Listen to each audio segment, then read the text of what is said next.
आवा ड्राइवर साहब आवा। हाँ निकल गया आराम से आवा।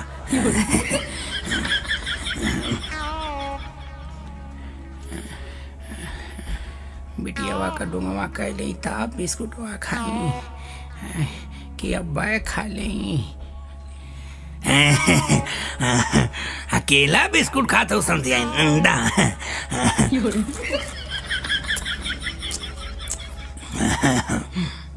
का सोचा था वह समझिया यह सोचा ठैला मारा खातिन बिस्कुटवा में जहर मिलौले रहनी है जे वहीं खाए गई नहीं टबलेट तू ही छोड़ के खा गई। किस्मत हमार खराब है। माँ कसम नटैया ले गल लाल पूरा ना खैले रहनी है। मौके पे बच गए पनियो रखले वो मौके पे हमके बचावा खातिर।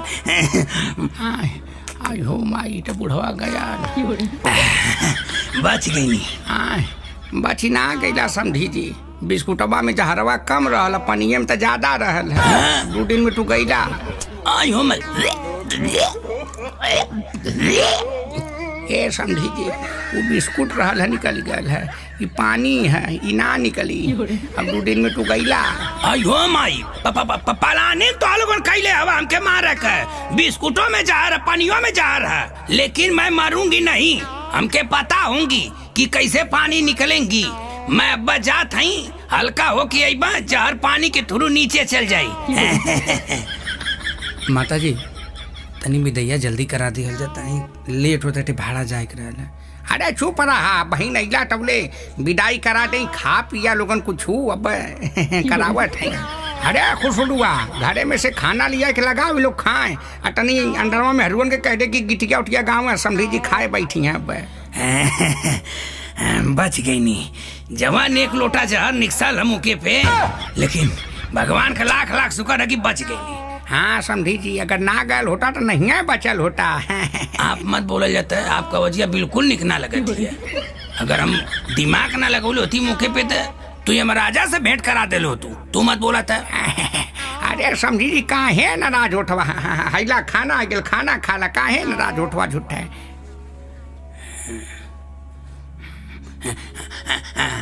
हाई के कर लइका ये समझी जी हमार पोता है। आवा आवा आवा हैला खाता नहीं था।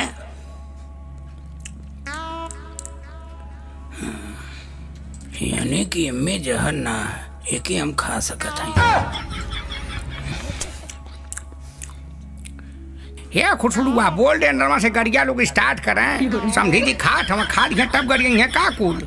अच्छा ठीक है काकी हम बोल देतला। हाँ बोल।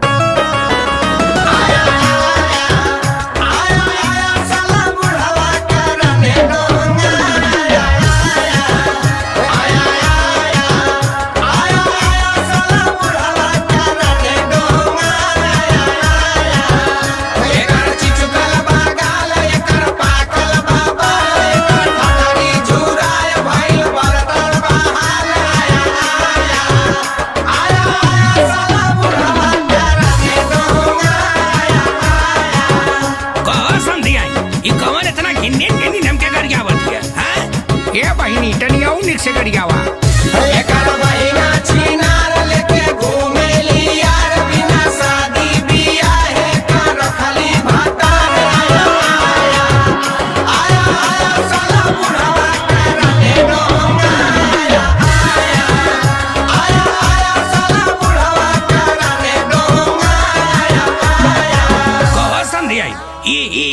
देखा था घर कुल गरियावत है इतना कि चित बिगड़ जाता है। ड्राइवरवा बैठल है के गरिया में कुल भक मर दो तो नहीं हमके काहे करी है तो आरिसदारी तू गाड़ी सुना हम काहे के सुना। अरे चिटकाट का हवा बुढ़ऊ रसम है गाड़ी सुने के पड़ी घोटा थवा जब ठरिया भट गरिया तो सुना ही के पड़ी।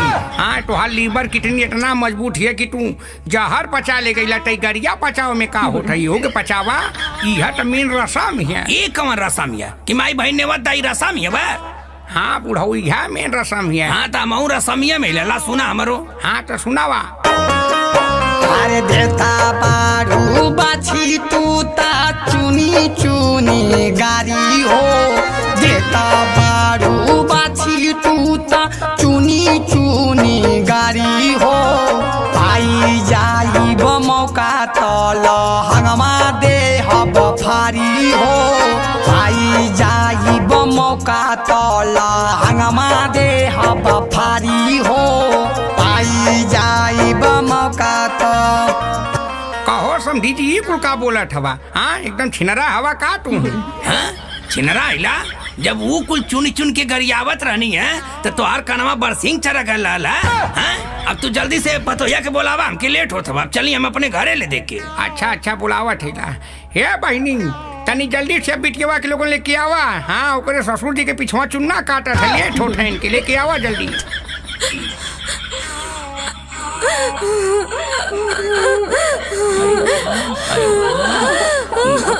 इहो रसमिया में लगा था। अरे भाई रे, अरे पतोया गलत जगह तोर मुड़ी है, मोजी से लग जाए धड़ दे गुरमा ऊपर आ जाए। मत जन रो, और मुड़ी में हमारे छुड़ी में ज्यादा दूरी ना हो पगली। मतरिया क्या रो अपने। हाँ उधरिया उधरिया रो। अरे हमारी रानिया मैं ना जाइबो माई। अरे जाए के पारी हो रानी पूरा ना जाए। अरे जाए के पारी पगली टोके गौवा भट पूरा छिया लेडर कह दहले हाई हो मैया। अरे मैया ड्राइवरवा कहाँ गल लौड़ा का पुत, रोत रोत कुल कचरा झड़ जाए तब आई का। अरे माट रोवा रनिया तोहार करता बा इतना बढ़िया रहा लेकिन तोके दुआरे से हटावे के पड़ा से तोसे निक भैंसिया बाल ले दुआरे पे सुकून रही। माई रे माई, अरे कुसुड़वा लौड़ा का पुत मोबाइलिया तनी मार दे। कुलोन के फोन करके मना कर दे कि आज के बाद कुलोन फोन मत करिया। हेलो, हाँ आज के बाद फोन मत करिया। मेरे ससुर जी समनवा बैठल हम जाते ला ससुरारी। कैसन हो जान, ये का खात हो? ले सुना, जात बानी ससुरा में बात ना होई, अब नैहर में जानू मुलाकात ना होई।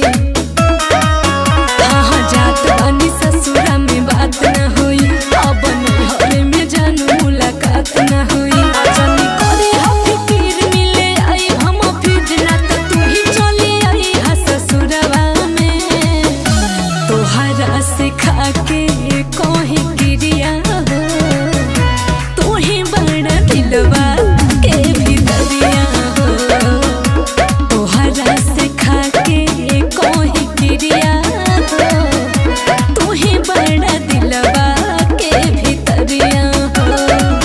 हे बहिनी यह कुल बटिया व्हाट्सअपवा पे बोल के कुलहुन के भेज दे, नहीं तो कुल परेशान हुई है रात बिरात दौड़ी है। हाँ हाँ हम आई तो सही कहा था। ये जान हम जाते ला ससुरारी, भले ही हमार शरीर ओकरे पास रही, बाकी हम प्यार तो ही से करेला और तू ही से करो। हाय ले रे खुसुड़वा पुलहन के भेज दी है बतिया। हाँ हाँ हे खुशुड़वा पहले ओम करवा के भेजी है, उहा छाटे वाल डाका ला लौड़ा का पुट रोज। अब पता ना हम हो के भेज दी है सोनुआ के, वो पता ना का लाइट बार बार के रोज घूमेला। हाँ आ कन्हरापुर का हूँ दिलीप प्रजापति के भी भेज दिए, वो लाइन में लगल ला ना। देखो नहू के भेज दी है बटिया।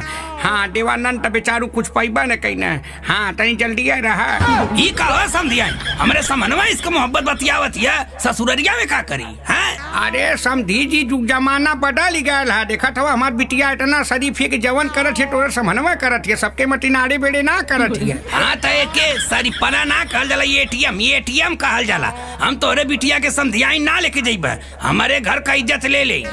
कैसे ना लेके जाइबा, का लेबू हमार, हम ना लेके जाई। हाँ ले सुन हम का कह लेबू, बिटिया से कैसे मुँह मोड़ ले बेरे, लेके कुल माजा कैसे छोड़ दे बेरे। बिटिया से कैसे मुँह मोड़ ले बेरे, लेके कुल माजा कैसे छोड़ दे बेरे। तोरा कुछ दे बलोला काटा हवे बकलोला, अब दे बटोर भाऊआ उतार बुढ़ावा। कौनो न कमी मोर बिटिया में, कमी बाटे तोरा ही नियतिया में। कौनो न कमी मोर बिटिया में, कमी बाटे तोरा ही नियतिया में। ड्राइवर चलता यहाँ से बहुत चलता, अब एक नाम लेके जाइए। हाँ ये फुटफुड़ुआ हम मैसेजवा जौन कह कुल डिलीट कर दी, अब बिटिया ना जाई।